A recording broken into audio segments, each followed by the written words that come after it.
ever been betrayed by your past self? You know, you're thinking over what you were doing as a kid, and all of a sudden you're thinking, oh my goodness, how could you do something so monumentally stupid? I don't think I'm unique in this. I think it's something that's pretty common, and if you don't actually feel that, that might not be a good thing.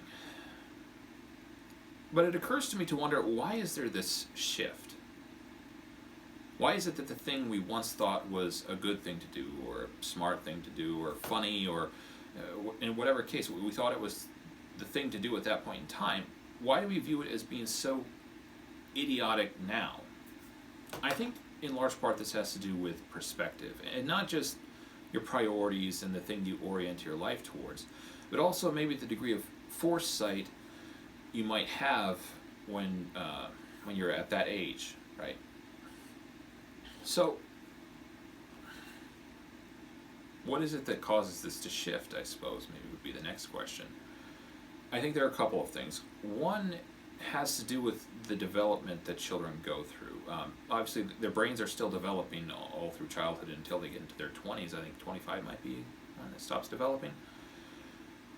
Point being, I feel like this whole development, this thing that your brain's going through, makes it very hard for children to reliably make decisions that they would approve of 5, 10, 20 years down the road. Because 5, 10, 20 years down the road, they're probably going to be in a very different headspace than they are right now. Apart from that, I think it might have to do with, shall we say, the all-encompassing emotional states that so easily beset children. So there's a lot of emotion that has the potential to become kind of all-encompassing. You think of lust, or love, anger, hatred, envy, depression, right? These things almost, like, they can snowball and form what would essentially be like a spheroid around the person who has them, to the point where it feels like nothing exists outside of this bubble you're in, right? And it essentially narrows your perspective and gets you to act in a very short-sighted manner, to the point when you get out of this headspace, you're thinking to yourself, what the hairy was I thinking? I'm assuming drunkenness might work kind of similar. Now, this all might sound like I'm coming down really hard on children. I don't think I am, per se. I don't think it's their fault that they're idiots and that they act like crazy people. I think it's perhaps in large part the result of just the development they're going through and the stuff that goes along with that. I think, if anything, I'm maybe coming down a little bit harder on adults who display these same pedomorphic behaviors.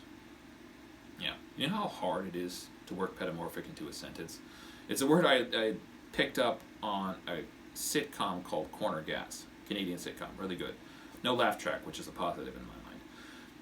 Anyways, I digress. Point being, I think we rightly expect far more from adults.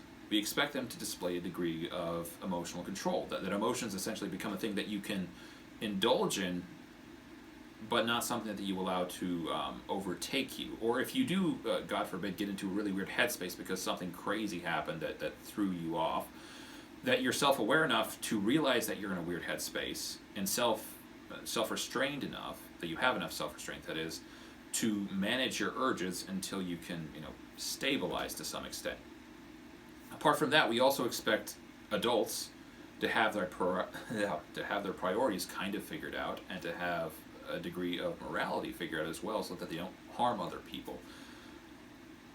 All in all, we basically expect adults to be more reliable and a little bit less wishy-washy. So, moral of the story, grow up. Alright, thanks for watching. Please like and subscribe, and leave a comment if you like it.